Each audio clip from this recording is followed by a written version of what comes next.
Ukraine's leader said it could be the first step to a global war. Reports of North Korean soldiers entering Russia and crossing the border into Ukraine. North Korean troops would be fighting for Russia, engaged in what North Korea's leader Kim Jong-un has described as a holy war against the West. Ukraine is citing their intel, which says that Russia is planning to mobilize 10,000 North Korean troops to invade Ukraine. Other observers outside of Ukraine have given more modest numbers, and we can hope that Ukraine might be exaggerating to get some more international attention.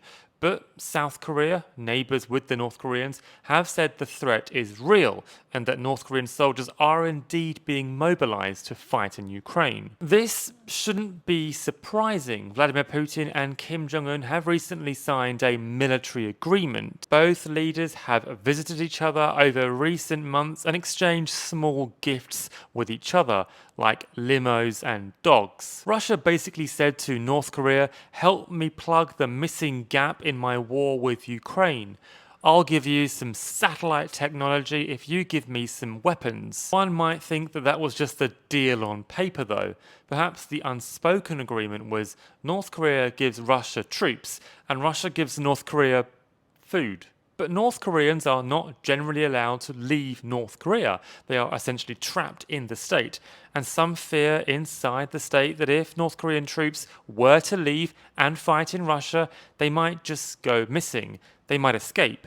And already there are reports of that happening. And let's be honest, who could blame them? Late last year, the first sign of North Korean involvement appeared. And they came in the form of missiles that were acting pretty wildly on the battlefield. Ukrainian troops reported seeing missiles swirling erratically in the sky, and some even looping back to hit the Russians. Missile parts recovered from these very unpredictable weapons revealed that it was indeed North Korean weaponry. That has now gone a step further, and Ukraine are now saying that it's not just faulty missiles being fired, it is indeed North Korean soldiers. Putin has said this is not true, and North Korea has just basically said, yeah, whatever Russia says. Many might say that North Korean troops are basically hungry and that they would be no use in the war.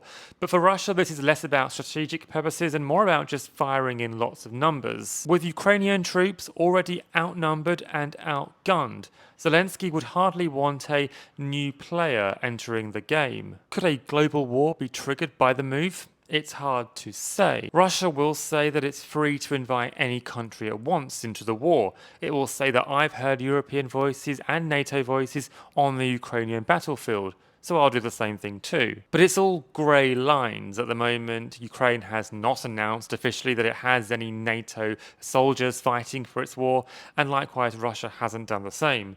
Just merely mentioning it could indeed escalate it. A few North Korean soldiers will indeed be easy to ignore. Putin can pretend it's not happening, and Ukraine can talk about it, but many countries just might not listen. Tens of thousands, however, will be harder to ignore. America has said that they're not sure yet of Ukraine's reports, but they are watching very closely. Such a number of troops might not bring the world to global war, but it could indeed bring the world a little bit closer to it.